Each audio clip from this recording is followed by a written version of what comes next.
Okay, so welcome to the pre-stressing class.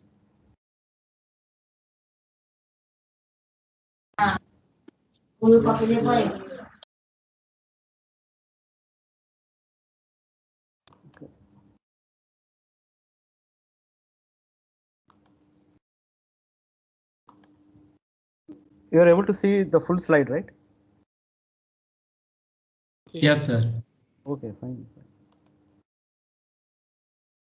Okay, so in today's class, I'll just discuss the concept of pre-stressing in concrete. What is the advantage of doing this pre-stressing in concrete? And then we'll know about the standard methods of pre-stressing. So one is pre-tensioning and the other one is post-tensioning. So the thing is, what is pre-stress? So we know that concrete is weak in tension and it is strong in compression. So suppose you have a high strength, some concrete of strength say M40. So the tensile strength is very less. We can say it is around 3 to 4 megapascal, and the compressive strength is around 40 megapascal. So this is the characteristic strength. So you can imagine a cylindrical specimen of made of concrete. Its length is say 1 meter, and the area cross section is very small. Just for this example, I'm just giving 10 millimeter square area. So 10 millimeter square area, the maximum compressive load it can take, it is 40 into 10. It will be 400 Newton, and you can calculate the deflection in the cylindrical element when it is subjected to the compression. So we can use the PL by EA formula and we can get the deflection. Now if you apply a tensile load, the maximum load it can take, say it is around 4 megapascal, so 4 into 10 it is 40 Newton. So the strength it can take in, the load it can take in tension is very small. So what people have come up is they come up with a new idea. What is that idea? Suppose you have that cylindrical specimen. On the outer circumference, what you do, you stretch some elastic rubber bands or like elastic steel bars. You stretch some elastic steel bars and then you stick them along the outer cylindrical surface, and you stick them and then you release the system. So what will happen is those outer cylindrical surfaces will where the cylindrical elements are there, where that stretched bars are there, they will try to contract. So this is a composite system consisting of concrete and those rubber or the steel bars. And because of the contraction which is taking place in the steel bars, the concrete will go into compression. So what will happen is there is a net compressive force which will be acting in the concrete. Okay, and this will be balanced by the tensile force which is acting in the steel bars or the rubber. Okay, there is some call coming. I'll just take that call. Okay.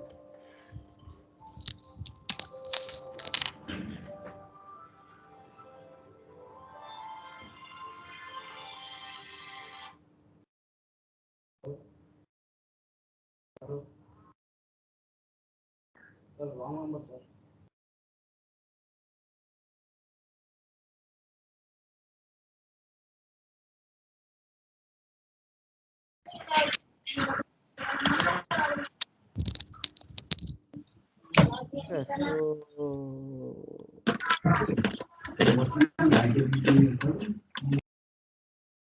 Okay, so yeah, so the concrete is in a state of compression, and the steel bars, although they contract by a small amount, but still they will be in a state of tension.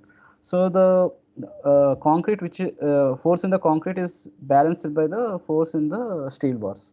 Okay, so what is the advantage of keeping concrete in tension, in compression? So the advantage is, suppose you want to apply a load of say 5 megapascal tensile load.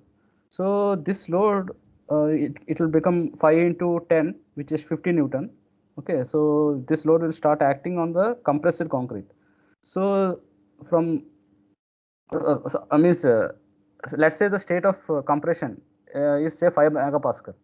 So the concrete is in compression, and suppose you apply 50 Newton load, what will happen is this 50 Newton load will stretch the concrete from minus 5 megapascal to 0 megapascal. Okay, so then you can still further apply load and the concrete will then go into tension. So there is a cushion of 50 Newton which is happening because we have kept the concrete in compression. Okay, so we can say that the concrete will take extra load in tension when it is pre-compressed.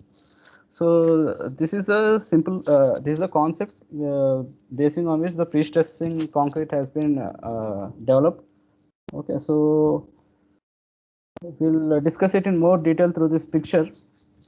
So there are two types of pre-stressing which can be done. One is pre-tensioning and the other one is post-tensioning.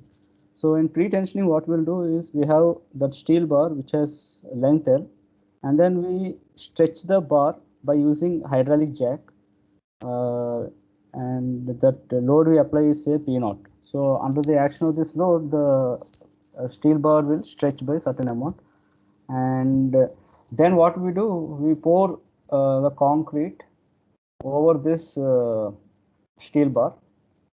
So here we are having a concentric system. That means the center of gravity of the steel bar is same as center of gravity of the concrete which is poured. And the steel jack is stretching the hydraulic jack is stretching the bar by this amount.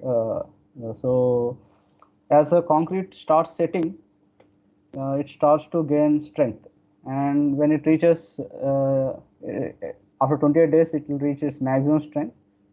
Almost its 90% of its strength is reached, and then what we'll do, we'll remove the force in the hydraulic jack. So what is happening is the bar is in a state of tension, and what it will do, since there is no hydraulic jack force acting, it will try to shrink. So the shrinking is shown here. It will shrink by a certain amount, and during the shrinking process, there will be bond forces which are developed during between the concrete and the steel. So during the shrinking process, through these bond forces which is acting along the circumference of the bar, the concrete will also shrink by a certain amount. Okay, so so the concrete will be in a state of compression.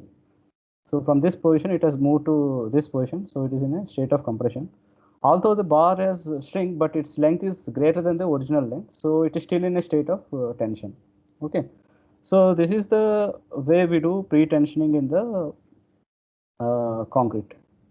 So we first stretch the bar and then we pour the concrete. Once we pour the concrete and once the concrete gains strength, then we remove the forces from the through the hydraulic jack, and then the steel bar will shrink, and in the shrinking process the concrete also will reduce in length and it will be in a state of compression. Okay, so when we again apply load on this system, the concrete will move from compressed state to zero state, and then from zero state to tensile state. Okay, so the concrete can take some extra load because of this pre-compression. So I will summarize those steps here of pre-tensioning. So the tendons are first tension between rigid anchor blocks cast on the ground or in a column or unit mold pre-stressing bed. So using hydraulic jacks. So once we tension those tendons, then we pour concrete around the stressed tendons. And after that, we use if we use high early strength concrete, then what we can do, the concrete will gain strength very early. It will take less than 28 days, and so then we can remove the strip of the we can remove the molds, and then we can use it for another casting. So after concrete attains sufficient strength, the jacking pressure is released, and then the concrete will shrink. The concrete will shrink, and the bar will also shrink, but the bar will still be in a state of tension, and the concrete will be in compression.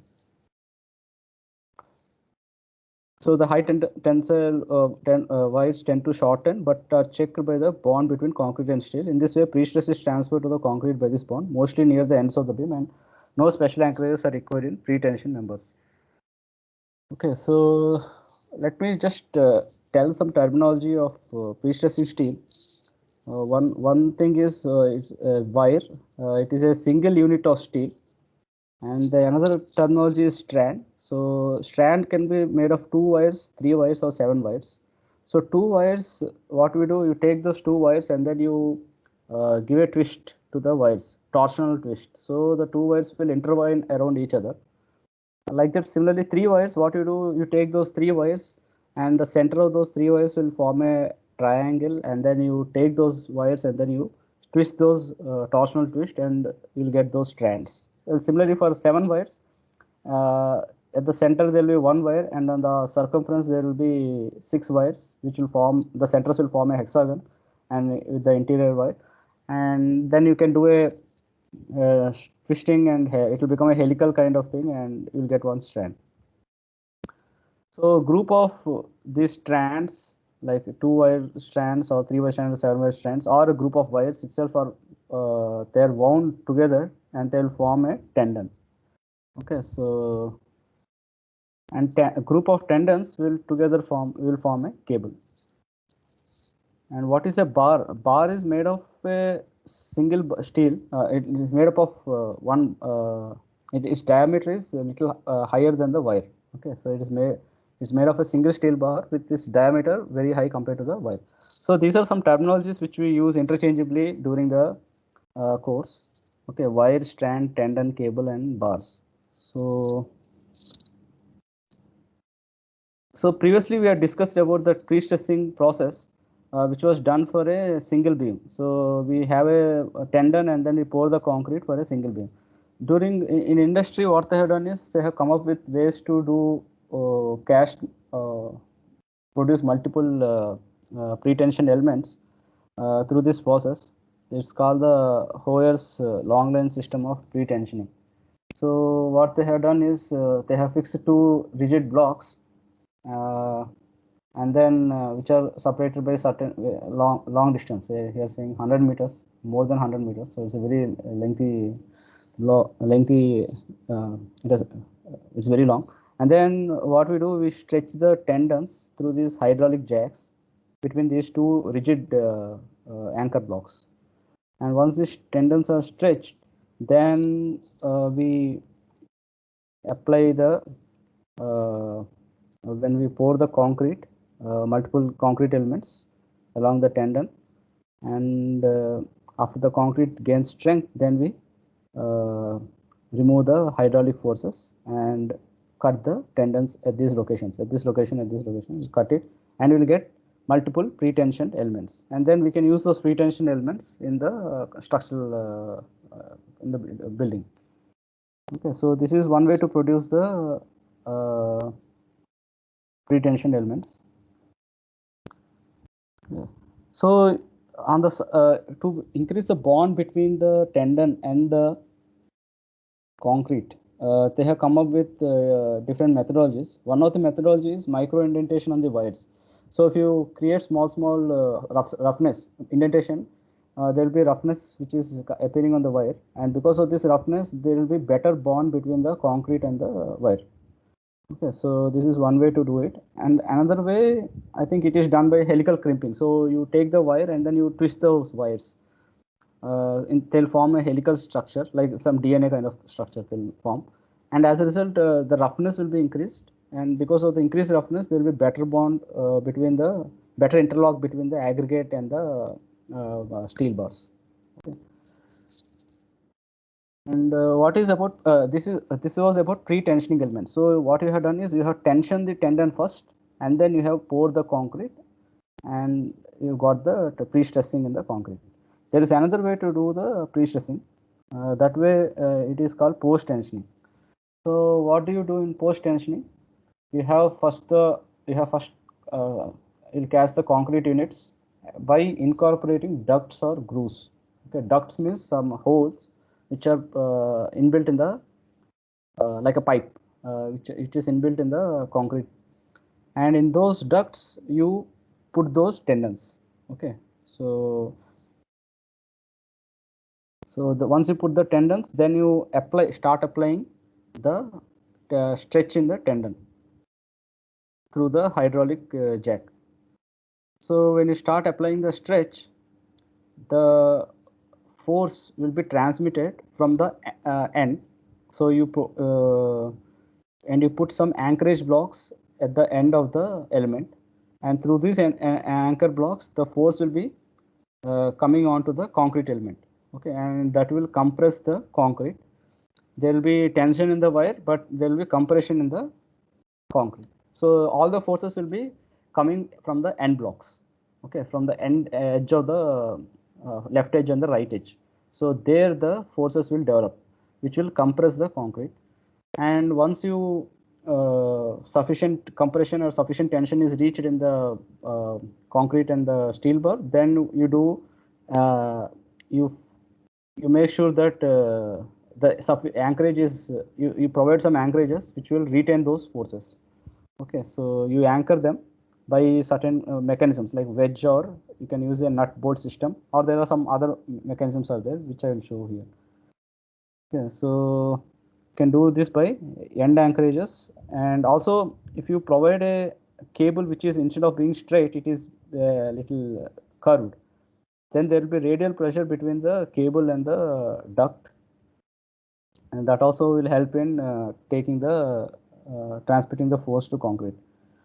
And later what you will do, the space between the tendon and that hole, which is a duct, is grouted with you pour in concrete there and finish that operation.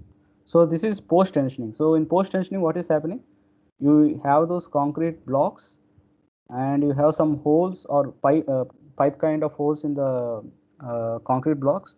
You place your tendons after concrete has set, then you do the tensioning. Okay, so that is post tensioning. After concrete has been set, you do the tensioning.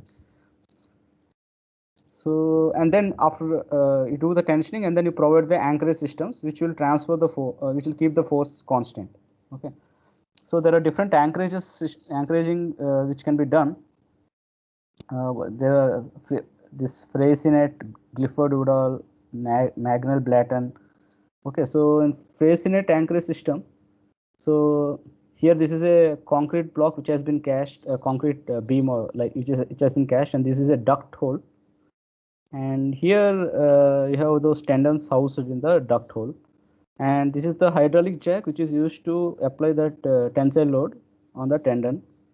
So once you reach sufficient tensile stress in the tendon, then what you do this kind, you use this kind of system to uh, house those tensile stressed tendons. Okay, so that consists of a cylinder, okay, outer cylinder, and interior of the cylinder is kind of a wedge shape, and these wires are put into this there are some grooves here, and those tendons will pass through these grooves on this cone, and then this cone will go inside this wedge kind of shape in the interior part of the cylinder, and it will be fixed. Okay, so the tendons will be in a state of tension during this process, and that tensile load is maintained using this anchorage system. Okay, so here in this system, what is happening is we can do the tensile stretching of these tendons simultaneously. That is one advantage of this Freycinet anchorage system. Okay, so there is another type of anchorage system where you can hold the tendons in tension. So that is called Griffith-Woodall system, and it consists of one cone and one steel split cone. So the tendon is housed in this system, and this is kind of a wedge, so it will prevent the tendon from slipping into the concrete.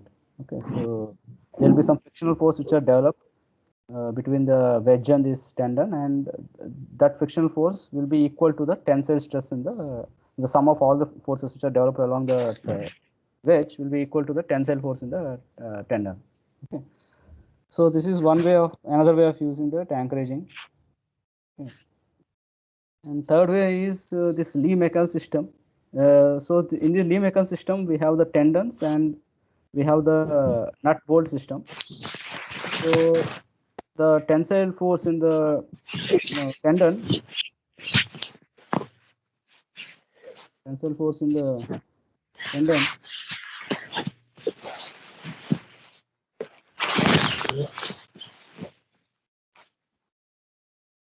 Okay. So what will happen is Yeah, the tensile force in the tendon that will be kept in that will be balanced by the friction which will develop between the nut and the this screw.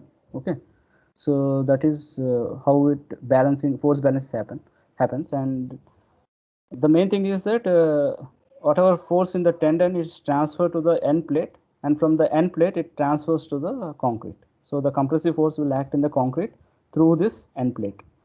And the other thing is this bar can be straight. There it cannot take a curved shape. So that is one disadvantage of this system. Okay, the tendons, yeah. So we cannot use a curved tendon for this anchoraging system. So there is another type of system called Magnell Blatten post tensioning system. So here again the force is transferred to this end plate, but the mechanism to hold those wires in place is through this steel wedge and the sandwich plate. Okay, so the wires are going through this wedge, and the wedge will provide some frictional force which will balance the tensile force in the wires. Okay, so and then finally the forces are transferred to this end plate, and from this end plate to the concrete block. So this is another way to do this anchorage in post tensioned concrete. And there is another post tensioning system. It's called BBRV. BBRV is the initials of 4 Swiss engineers who developed this technique. So Birkenmer, Brandestini, Ross, and Vogt.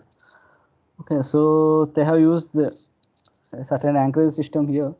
So they using this system, they can develop a pre-stress. They can stress the wires by large forces. Okay, we can transmit very large force, which is around 12,000 kilonewton.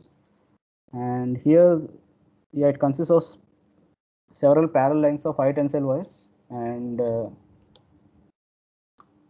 which each end terminating in a cold form button head. So this is a button head. So these are the tensile wires, and what is this? Yeah, and this is a system where those wires are joining into the button head. And again, the force is again transmitted to the end plate, and from the end plate to the concrete. So this is another kind of system. It's called Bar-Leonard system, and it's not very clear for me from the book. I didn't. It seems like there is some looping kind of anchor system. So, and the stress in the wire is transferred through this loop system, and then to the probably to the end plate. Some more systems are there, and so we'll discuss about the where post tensing systems are used. So post tensing systems. So they are used in long span bridge decks or box girder type, and we can by pre-stressing together a number of small precast units, and they are ideally suited for medium to long span in situ work where the tensioning cost is only a small portion of the cost of the whole job. So we can use few cables with higher forces, larger forces than compared to large number of cables with smaller forces. Okay, so then there is this thing about tendon splices. So if we have continuous pre-stress members which involve long tendons, to achieve the continuity, we have to do tendon splicing.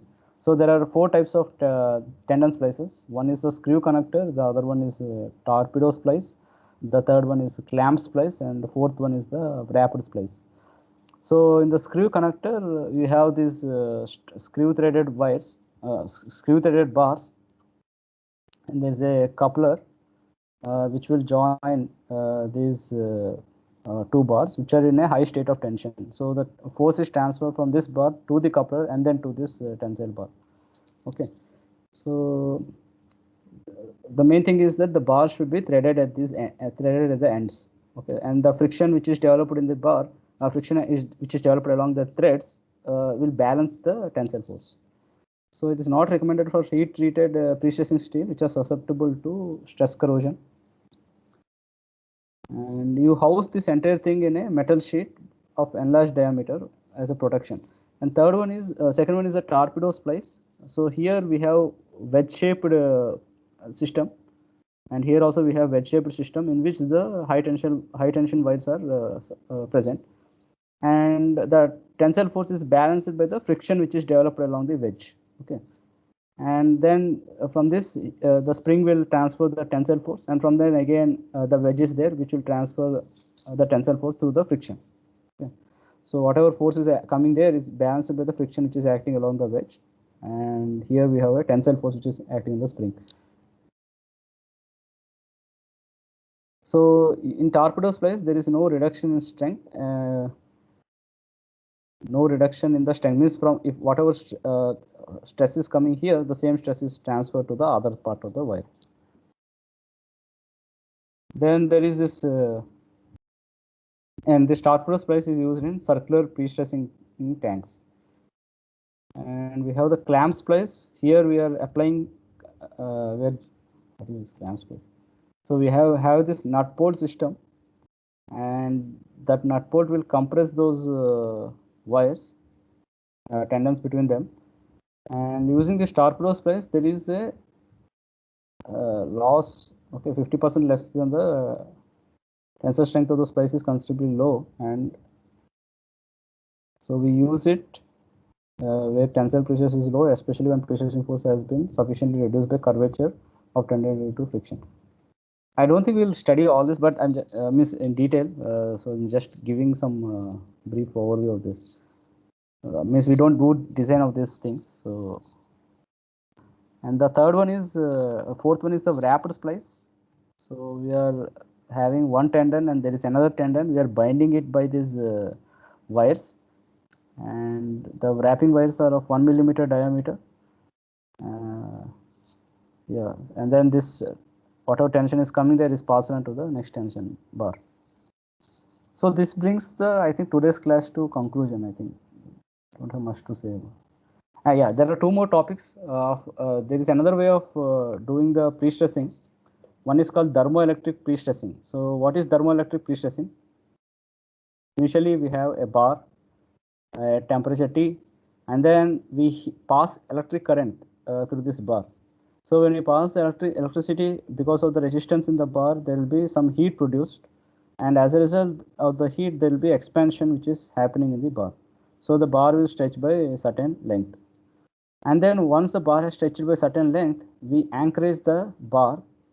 So we keep that bar in a fixed position by providing some anchorage. And then when the temperature drops down, this bar will try to come back to its original position, but it cannot because it is anchoraged. As a result, it is in a state of tension. So it is like thermal stress which is being produced in the bar. So you are heating the bar and holding it and reducing the temperature. So we are having this thermal stress, that is a tensile stress which is occurring in the bar. And then what you do, you pour the concrete and all. After cooling, you pour the concrete, and then you remove the anchorings. So the stress, the bar will try to shrink to its original position, and the concrete will be in a state of tension, in a compression. Okay. So this is called thermoelectric pre-stressing. So you are using electricity to produce heat, and when you produce the heat, there will be a rise in temperature and corresponding increase in length, and then you anchor the blocks. After you anchor the block, you reduce the temperature, then the bar will try to shrink. So this will be in a state of tension. Then you pour the concrete, and then you remove the anchor blocks, and the bar will be still in state of tension, but there will be lower stress, but the concrete will be in a state of compression. So here the stresses in the tendons which can be achieved using this process is around 500 megapascal, and the ribbed wires, if you use ribbed wires, you can achieve probably 1600 megapascal. So there is another type of pre-stressing. It is called chemical pre-stressing. So here we use expanding cements in the concrete. So because of this expanding cements, there will be expansion of around 3 to 4%. That is, and the degree of expansion can be controlled by varying the curing conditions. So the expansion of concrete is restrained by the high tensile steel wires. So the concrete wants to expand, but it is prevented by the steel wires. So the concrete will be in a state of compression, and steel wires will be in a state of tension. Yeah, so here the compressive stress which can be developed is 4 to 6.5 megapascal, but after shrinkage and creep it will be reduced. So we'll discuss about shrinkage and creep in later classes. What is the effect of shrinkage and what is the effect of creep? So I think the today's class we have completed. And the tensile stress which are developed using this chemical pre-stressing in the bars is 850 megapascal.